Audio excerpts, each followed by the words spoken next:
بسم الله الرحمن الرحيم Alhamdulillah Rabbil Alameen wa salatu wassalam ala ashraf al-mursalin. Bonjour à toutes et à tous et que la paix soit sur vous. Le mois de Ramadan comprend un certain nombre de règles qu'il faut respecter du point de vue du fiqh, de la jurisprudence et du droit musulman. Et vous savez que quand on aborde ces ouvrages sur un thème donné, très souvent on nous donne ce que l'on appelle les conditions, et shara'it. Par exemple, shara'it as-siyam, c'est le fait d'être musulman, le fait d'avoir atteint l'âge de la puberté, d'avoir toute sa raison et d'être en capacité de jeûner.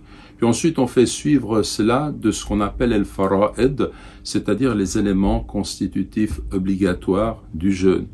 Et ces éléments, ce sont le fait de s'abstenir de manger, de boire, d'avoir des relations sexuelles. Également, selon les madhahib, le fait de s'abstenir de vomir volontairement. Et puis on a ce qui va invalider le jeûne, par exemple la consommation de nourriture, de boissons, tout ce qui peut entrer à l'intérieur du corps et qui est nutritif, le fait de vomir volontairement, lorsque quelqu'un est malade par exemple, s'il vomit malgré lui, il peut poursuivre son jeûne, mais s'il vomit volontairement, le jeûne est invalidé. Et puis les rapports sexuels, bien entendu, l'émission de sperme ou de liquide lorsqu'on a un contact physique, lorsqu'on a un désir érotique et que cela conduit justement à cette émission. Et puis on a également d'autres éléments comme l'apostasie ou la folie qu'on trouve dans les livres de fiqh. Puis ensuite il y a el-mustahabbat, c'est-à-dire ce qui est recommandé, ce qui est aimé. Par exemple, il est bon de hâter la rupture du jeûne et de reporter ou bien de retarder la prise du suhour ou du sahour. Le sahour, c'est le repas que l'on consomme juste avant l'aube, avant le fajr, et puis le suhour, c'est le fait de consommer ce repas. Et notre prophète a dit à ce propos, sallallahu alayhi wa sallam, la yazalu nasu bi khayr ma ajjalu al-fitr.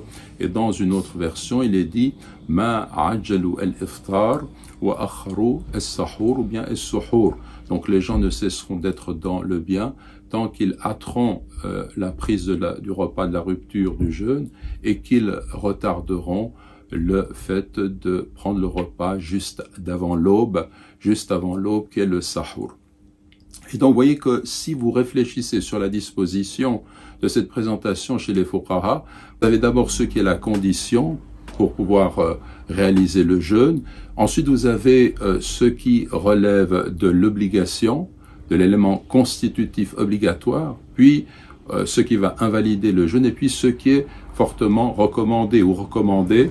Et donc là, ce dispositif n'est pas là par hasard, parce que les conditions et les éléments constitutifs obligatoires ont en commun qu'ils sont nécessaires pour que le jeûne soit valide, mais les éléments qui sont aimés, qui sont recommandés, si on ne les réalise pas, le jeûne reste valide. Et c'est précisément cela la tâche du faqih, de celui qui est versé dans ces sciences de jurisprudence et de droit musulman, c'est de marquer la limite où l'acte reste valide. On va l'interroger, il va nous dire, oui, ton acte, ton jeûne ou ta prière ou tes ablutions sont valides. Exemple, si quelqu'un va vers un faqih et lui dit, j'ai fait ma prière mais je ne me suis pas lavé le visage, le fait de se laver le visage est un élément constitutif obligatoire des ablutions. S'il ne l'a pas fait, eh bien, les ablutions ne sont pas valables et par conséquent, la prière n'est pas valable. Donc, le faqih va lui dire, tu dois refaire ta prière. Mais on voit qu'ensuite, il y a des éléments qu'on va ajouter qui sont en fait recommandés, fortement recommandés ou aimés. Et ces éléments-là, eux, ils ne sont pas obligatoires. Mais c'est bien entendu, de les réaliser. Et nous devons toujours aller dans le sens de l'excellence. Autre chose, ce qui relève de l'islam, du fait de réaliser les éléments nécessaires du culte pour que notre culte soit valable, autre chose, d'aller dans le sens de la réalisation de notre œuvre cultuelle, dans le sens de l'excellence de l'ihsan. Que Dieu nous conduise sur toutes les voies du bien. Wa jazakumullahu khayran. Wa salamu alaykum wa rahmatullahi wa barakatuh. بسم الله الرحمن الرحيم